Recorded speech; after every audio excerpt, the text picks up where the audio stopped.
मैंने मार्केट रू विभिन्न प्रकार जलखिया किणिकी खाऊे किंतु थरे यही जलखिया को बनईकी खातु एते टेस्टी लगे जे मार्केट रे बरा सिंगड़ा आलुचप को आपण मैंने बिल्कुल भूली जिबे। नमस्कार मु आपण मानकर इप्सिता मो चैनल इप्सिता'स किचन ने आपण समस्त को अनेक स्वागत। तेरे चलतु 15 मिनिट रेडी हो जाउतबा ए टेस्टी जलखियाटी को स्टार्ट करबा। ये टेस्टी जलखिया को बनवा पाई 1 बाउल बा 200 ग्राम चाउल चूना को नहीं जोटा मार्केट रे मिले राइस फ्लोर आपण मैंने घरे चाउल को ग्राइंडिंग करके नहीं पारे।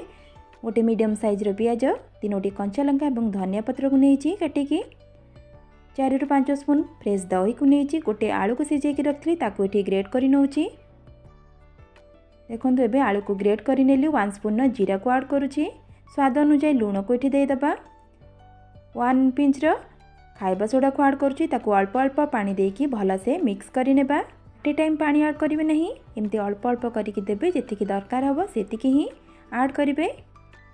देखु ये मोर बैटरटी प्रस्तुत हो गला एति ही कंसिस्टेंसी रखिए बेसी मोटा कि बेसी पतला करेंगे नहीं। गैस रे कड़े बसैकी छाणीपाई तेल को दे दूची। तेल ए गरम हो गलानी जमती पकड़ी बना जाए सेमती ही बैटर को अल्प अल्प करके हाथ में देदेवे। मुझे जेम देखा आपण मैंने सेमती करेंगे राउंड शेप्र भी बनई पारे एमती बरा बना जाए। तेल को देखिए आपण मैंने बैटर को ये ऐड करेंगे। देखु सबू ये मुझे देदेली टिके ताको आर साइड को उल्टे नौची जेमती बरा बा पकड़ी बना जाए सेमती ही एटा बनइबे। ताको आर साइड को उल्टे नेली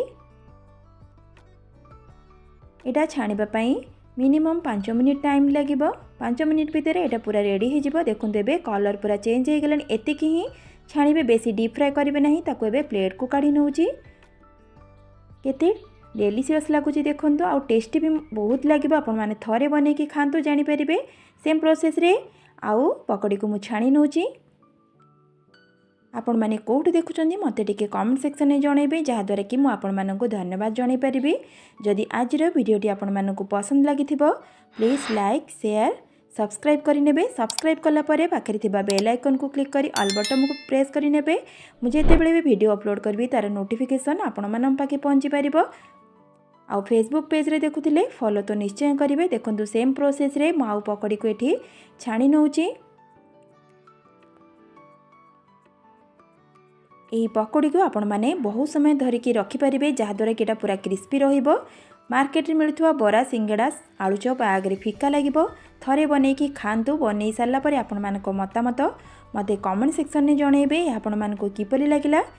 पिला मानक मध्ये एटा को टिफिन्स रे रेडी करके दे पारिबे। स्नैक्स रे मध्ये आपण माने संध्या बेला एटा को खाई पारिबे आ बहुत टेस्टी लागिबो। बिना पियाज रे भी आपण माने एटा को बनै पारिबे। घरे थिबा सामग्री रे बहुत कम समय रे बहुत इजीली आपण माने ए स्नैक्स टी को बनै पारिबे। ताले आज पई रहूची नमस्कार जय जगन्नाथ।